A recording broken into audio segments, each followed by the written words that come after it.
Bonjour à tous. Nous allons aujourd'hui parler sur le discipulat ou les discipulats. Ouais, on peut dire discipulat ou discipulat, c'est pareil. Alors, la question est celle-ci. Qu'est-ce que le discipulat? Qu'est-ce que le discipulat? Le discipulat nous parle en fait du disciple et de sa vie. Aujourd'hui, on entend plus parler de chrétiens que de disciples.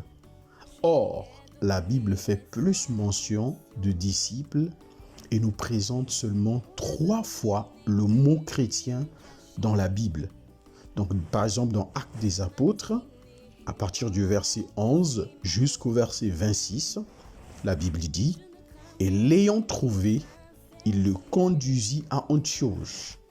Et il arriva qu'ils se réunirent pendant toute une année avec l'Église et qu'ils enseignèrent une foule assez nombreuse.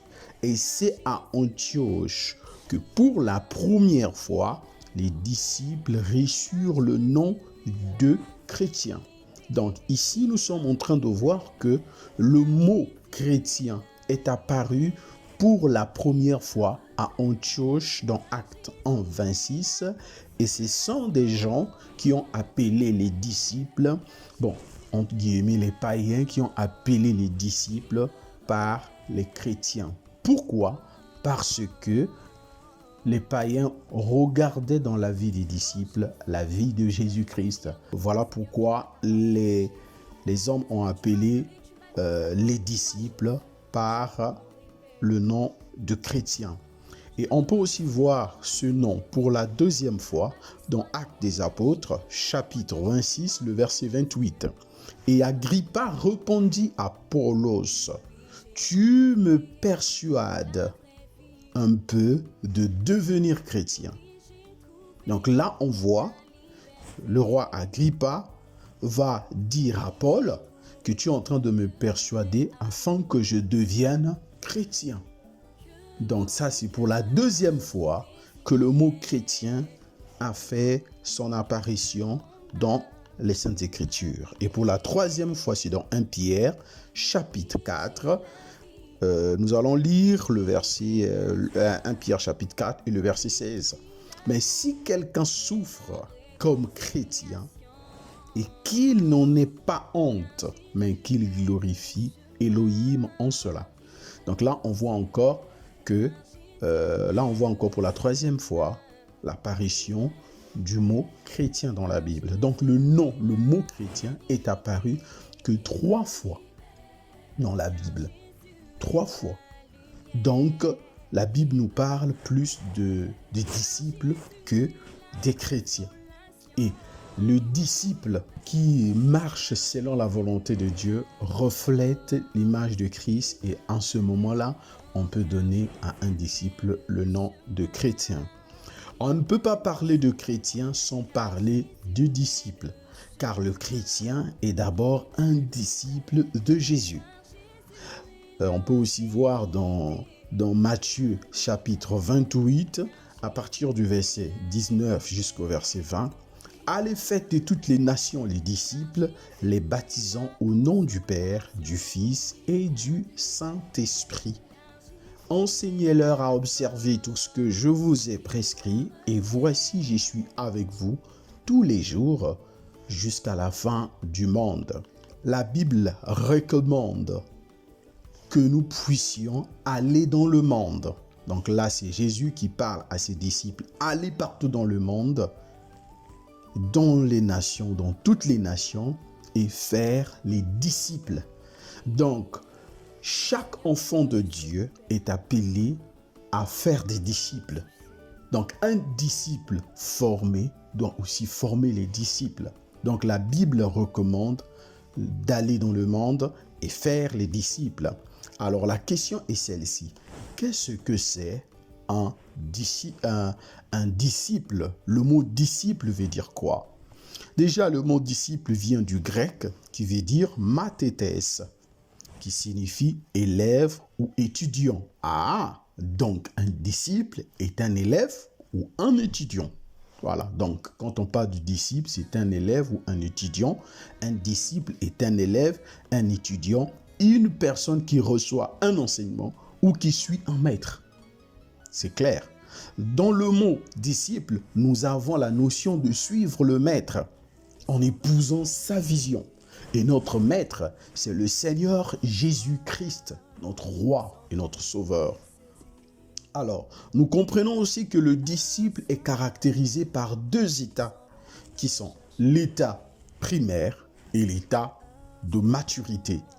Pour développer ces deux états, nous nous appuierons essentiellement sur le passage de Matthieu 28, 19 à 20. Donc, c'est sur ce passage que nous allons en fait expliquer ces deux états, l'état primaire et l'état de maturité. Alors, déjà, l'état primaire, nous allons juste prendre Matthieu 28, verset 19. La Bible dit, « Allez, faites de toutes les nations les disciples, les baptisant au nom du Père, du Fils et du Saint-Esprit. » Alors, allez, faites de toutes les nations les disciples, les baptisant au nom du Père, du Fils et du Saint-Esprit. Le disciple-là commence à la conversion suivie du baptême, résultant la foi en la personne de Jésus. Donc, nous voyons très bien que les disciples ou être disciple, tout commence au niveau de la conversion. Donc, le disciple-là ou être disciple commence à la conversion suivi d'un baptême. Donc, suivi du baptême. Alors, quelle est la définition du baptême? Selon 1 Pierre 3, le verset 21, le baptême est l'engagement d'une bonne conscience envers Dieu.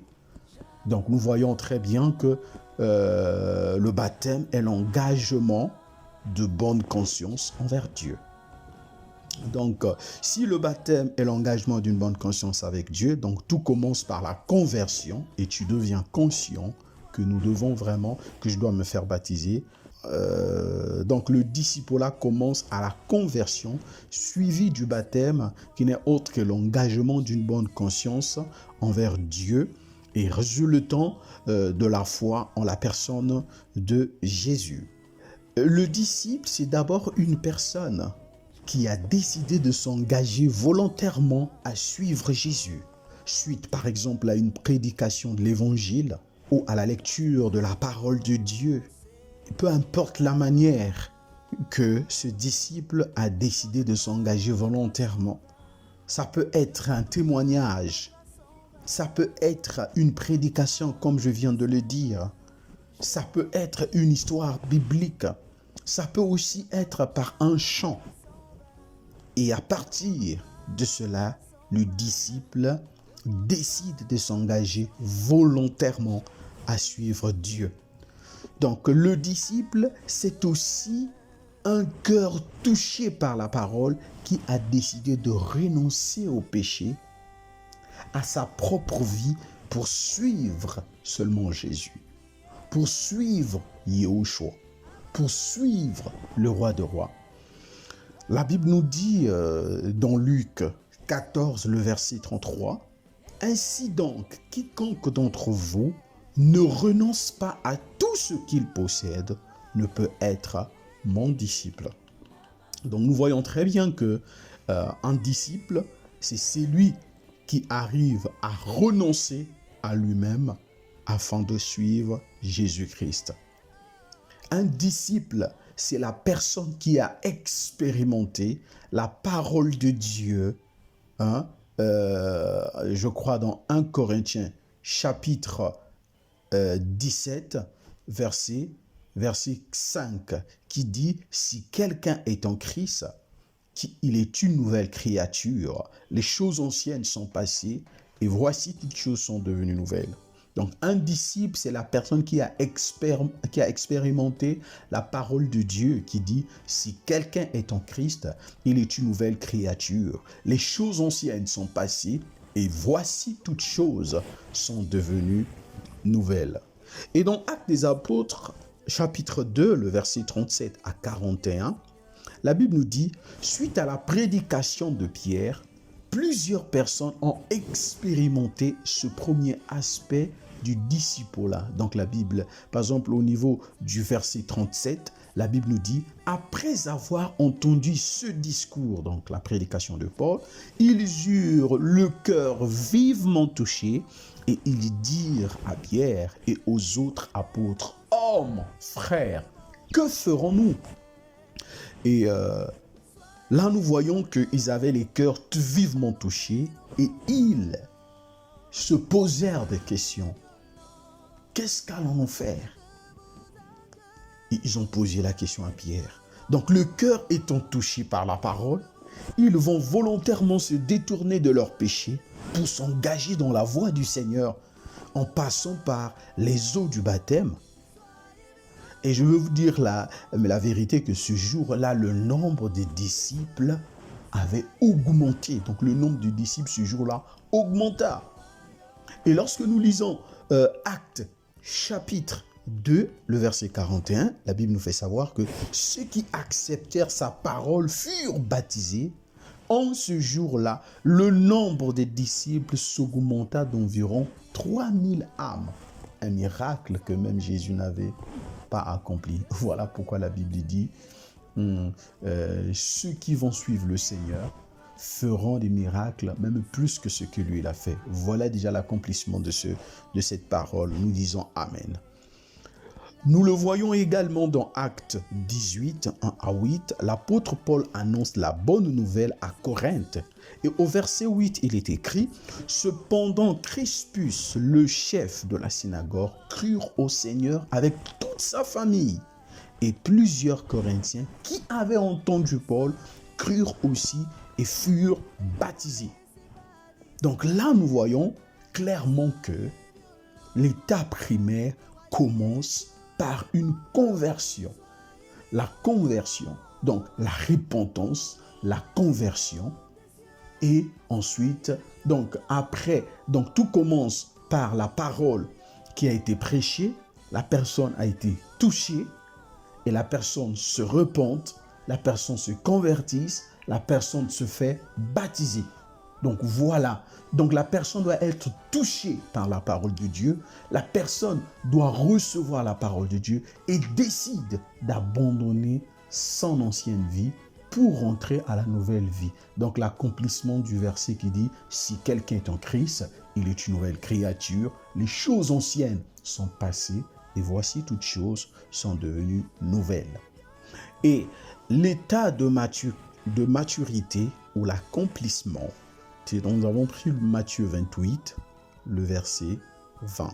« Et enseigne-leur à observer tout ce que je vous ai prescrit, et voici je suis avec vous tous les jours jusqu'à la fin du monde. » L'état de maturité correspond à la ressemblance au Maître. La Bible nous présente la vision de tout disciple de Jésus dans Luc 6, 40. La Bible dit, le disciple n'est pas plus grand que le maître, mais tout disciple accompli sera comme le maître. Donc cela veut dire que dans l'état de maturité, après qu'on ait le cœur vivement touché, on s'est converti et on a reçu le baptême et là nous devons grandir. Donc nous devons suivre les enseignements. Nous devons recevoir les enseignements, nous devons observer les prescriptions du Seigneur, observer sa parole, vivre sa parole. Et lorsque nous allons le faire, nous allons grandir afin de pouvoir atteindre une statue ou atteindre ou se ressembler au Seigneur. Voilà pourquoi Luc 6, 40 nous dit « Le disciple n'est pas plus grand que le maître, mais tout disciple accompli sera comme son maître. » Donc le but, c'est d'être comme le maître. Donc l'objectif que tout disciple de Jésus doit atteindre, c'est de ressembler à Jésus, au maître. Ce qui implique observation des prescriptions de Dieu, de la parole de Dieu, des ordonnances de Dieu. Voilà.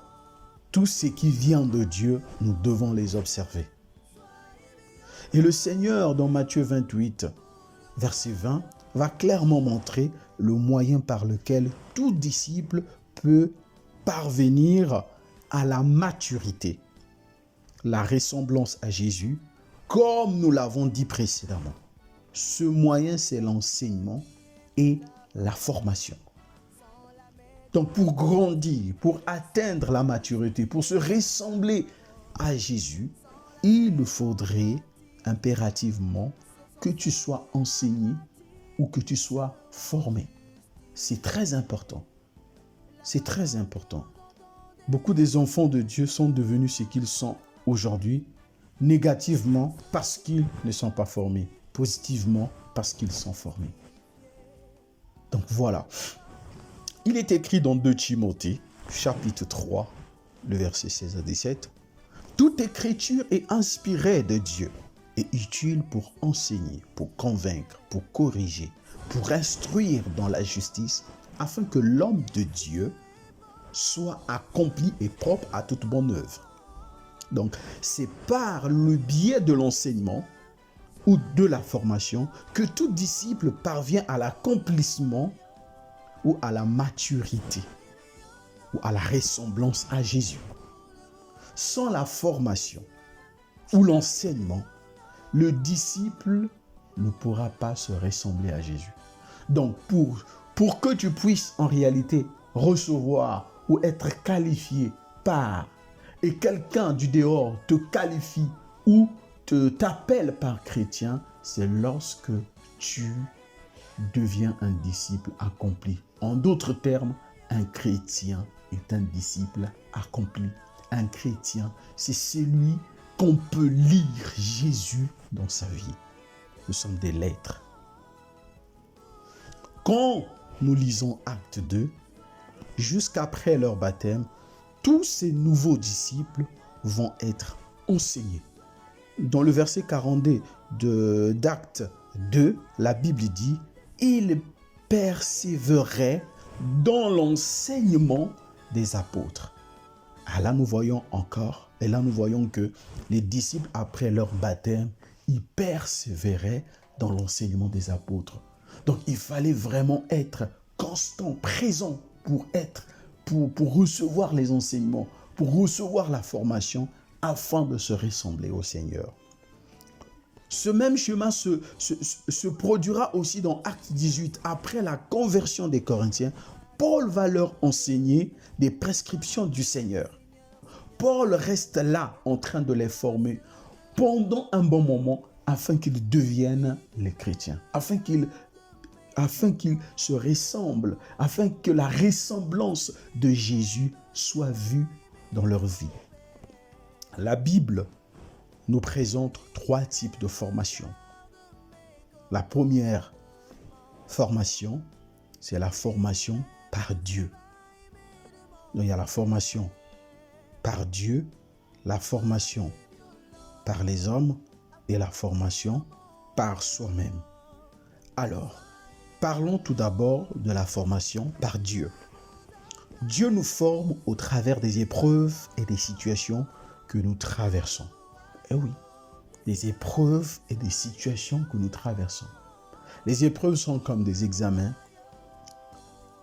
Les situations que nous traversons sont comme des examens. Et c'est là que nous recevons notre formation par Dieu. Par exemple, lorsque nous lisons Deutéronome 8, le verset 3, il est écrit « Il t'a donc humilié et t'a laissé avoir faim, mais il t'a nourri de la manne que tu ne connais pas et que tes pères n'avaient pas connue, afin de te faire connaître que l'être humain ne vivra pas de pain seulement, mais que l'être humain vivra de tout ce qui sort de la bouche de Dieu. » Et lorsque nous lisons tout le chapitre, nous allons voir que Dieu a mené le peuple d'Israël au désert pour les former, pour qu'ils ne puissent plus avoir le cœur qu'ils avaient en Égypte.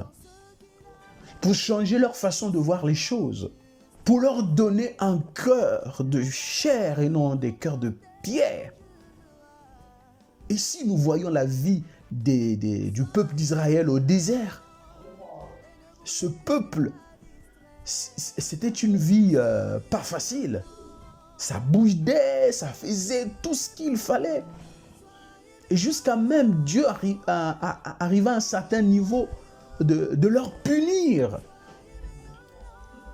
Parce qu'ils étaient en formation. Donc, les épreuves et les situations que nous traversons sont pour nous comme une formation par Dieu. Dieu nous forme. Dans cette formation, Dieu veut nous faire comprendre que nous sommes héros et que l'on a besoin de lui en toutes choses. Que sans lui, nous sommes rien et incapables. Frères et sœurs, cette formation implique la transformation du caractère dans le désert, le lieu de la formation.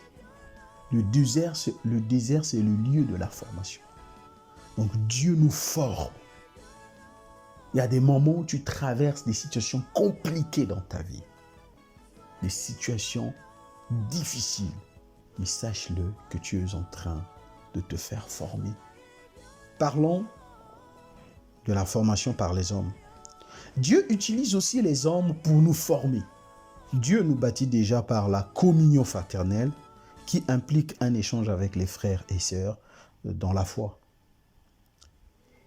Et pendant cette vie, Dieu révèle à nous les choses qui ne le glorifient pas. Et pour les enlever afin que nous manifestions son image. Par exemple, il est écrit dans 1 Pierre chapitre 2, le verset 5. « Et vous-même, comme des pierres vivantes, édifiez-vous pour former une maison spirituelle, un saint sacerdoce, afin d'offrir des victimes spirituelles agréables à Dieu par Jésus-Christ. » Donc, tous les chrétiens sont appelés à s'édifier, c'est-à-dire à se bâtir. Donc, nous voyons parfois, lorsque nous avons des communions fraternelles, il y a beaucoup de choses qui se passent. Il y a des incompréhensions, il y a des frottements, il y a pas mal de choses qui se passent.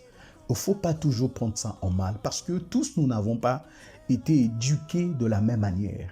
Et lorsque nous venons ensemble au Seigneur, nous adoptons une nouvelle vie, une nouvelle famille et d'autres réalités. Donc tout ce que nous avons amené doit s'arrêter.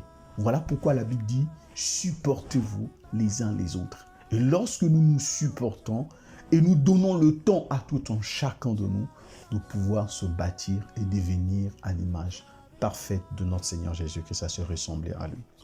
Ensuite, la Bible nous présente les 5 ministères de la parole que Dieu a établis dans l'Église pour former les chrétiens en vue de les amener à la ressemblance de Jésus-Christ.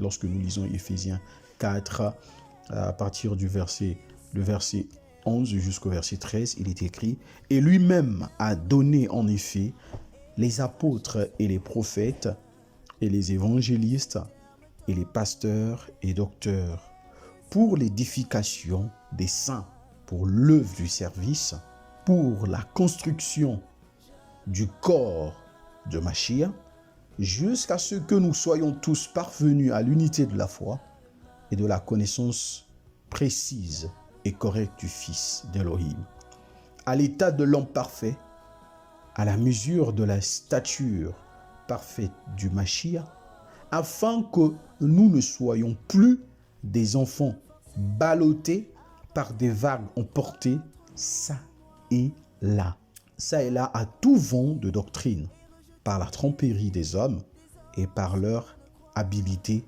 dans l'art de l'égarement. Plusieurs passages nous parlent de cela, à savoir aussi Actes 19, 8 à 10, Actes 2, 4 à 42. Ceux qui acceptèrent sa parole avec joie furent en effet baptisés et environ 3000 âmes furent ajoutées ce jour-là. Et ils persévérèrent tous dans la doctrine des apôtres, dans la communion fraternelle, dans la fraction du pain et dans les prières. Et dans Acte 18, le verset 9 à 11, la Bible nous dit, « Mais le Seigneur dit à Apollos, par le moyen d'une vision pendant la nuit, n'aie pas peur, mais parle et ne te tais pas, parce que moi, je suis avec toi, et nul ne t'attaquera pour te maltraiter, parce que j'ai un peuple nombreux dans cette ville. » Et il s'établit là 1 an et 6 mois, enseignant parmi eux la parole d'Élohim. Donc nous voyons que Dieu appelle des gens, appelle des frères et sœurs pour nous former. Donc ça, c'est la formation par les hommes. Donc Dieu a établi les pasteurs, les prophètes, les apôtres. Peu importe l'appel que tu as, c'est pour l'édification du corps de Christ. Donc, nous avons la formation par Dieu, la formation par les hommes, et ensuite, en dernier, nous avons la formation par soi-même. Donc, parlons de la formation par soi-même. Cette formation implique une discipline personnelle. Un disciple doit être discipliné et chercher à ressembler à son maître par la prière, par une vie de méditation, la parole de Dieu. La parole de Dieu. Donc le disciple doit aussi faire des recherches pour s'informer sur les réalités de la marche chrétienne. La curiosité doit être son partage, ayant pour objectif de ressembler à Christ. Le chrétien doit être un chercheur. Le chrétien doit être une personne qui va beaucoup prier. Le chrétien doit être une personne qui va beaucoup méditer. Le chrétien doit être une personne qui doit beaucoup chercher pour être informé, beaucoup lire, mais toujours selon le Seigneur dans la prière, parce que nous vivons vraiment de mélange. Il nous faut noter que la formation est progressive. Plus l'on se soumet à Dieu, plus il nous transforme pour que nous soyons à l'image de Jésus. Eh oui, frères et sœurs, l'attitude que tout disciple doit avoir, c'est de l'écoute. Nous devons écouter. Par exemple, selon Ésaïe 50, à partir du verset 4, le Seigneur nous dit, « Le Seigneur, l'Éternel, m'a donné une langue exercée pour que je sache soutenir par la parole celui qui est abattu. Il éveille chaque matin et il éveille mon oreille pour que j'écoute comme écoutent les disciples. » Le disciple a une manière d'écouter. Le disciple doit être à l'écoute parce que, par définition, nous avons vu que le disciple est un étudiant, est un élève. L'outil principal qui peut aider un disciple à devenir comme son maître, le disciple doit savoir comment écouter. Et lorsque le disciple écoute, et il arrive à comprendre et commence à imiter, à mettre en pratique la parole de Dieu. Comme on a dit que le disciple doit être une personne qui médite. Une méditation bien faite, des recherches bien faites, la prière bien faite fera que le disciple puisse se ressembler à Christ. Mais si ces choses sont négligées et que le disciple ne les prend pas à cœur, c'est difficile à un disciple de ressembler à Christ. Et on sera ballotté par tout vent de doctrine. Eh oui. L'écoute nous permet de recevoir la formation, l'instruction. La Bible dit dans Jacques 1,19, « Sachez-le, mes frères bien-aimés, ainsi que tout homme soit prompt à écouter, lent à parler et lent à se mettre en colère. » Donc, prompt à écouter. Le disciple doit être prompt à écouter, lent à parler, lent à se mettre en colère. Pourquoi lent à parler, lent à se mettre en colère? C'est que le disciple doit savoir que ce qu'il a écouté, il a compris avant de pouvoir agir. Quelque part, il a été dit, il faut tourner la langue 7 fois avant de parler. Donc, il faudrait que tu es prompt à écouter, tu prends ton temps à écouter et à comprendre. Et ensuite vient l'agissement. On n'agit pas sans qu'on soit convaincu que nous avions bien compris. Donc nous devons aussi comprendre que tout disciple n'est pas chrétien. Oui, car le mot chrétien veut tout simplement dire comme Christ, comme le Maître. Or, tous les disciples ne sont pas comme le Maître, d'après Luc 6, 40, qui nous dit que le disciple n'est pas comme son Maître, mais tout disciple accompli sera comme son Maître. Donc le chrétien, c'est celui qui ressemble à Jésus. Voilà pourquoi dans Acte 11, 26, les disciples vont pour la première fois être appelés chrétiens parce qu'ils ressemblent à Christ le Maître, notre Seigneur et Sauveur. Voilà ce que nous dit, ou voilà ce que j'avais à vous dire en ce qui concerne le discipulat. Donc, en résumé, le discipulat, qu'est-ce que c'est le discipulat? Les discipulats nous parlent tout simplement d'un disciple et de sa vie. Donc, le mot chrétien est apparu 3 fois dans la Bible et le mot disciple veut dire en grec mathétes, qui signifie élève et étudiant. Et le disciple est caractérisé en deux états, l'état primaire et l'état de maturité.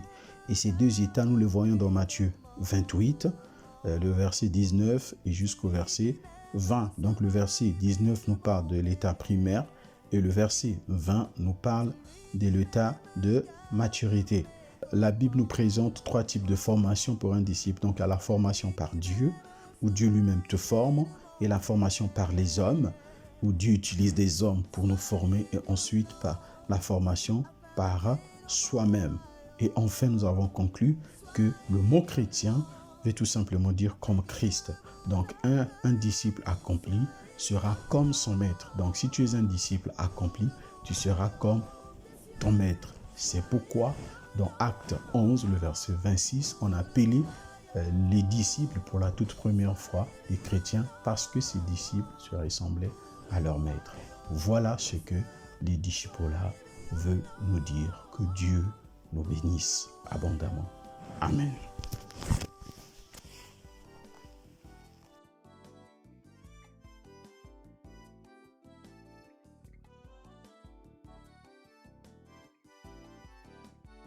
Ne soyez pas de ceux qui écoutent la parole sans la mettre en pratique. Ne soyez pas de ceux qui écoutent la parole sans la mettre en pratique.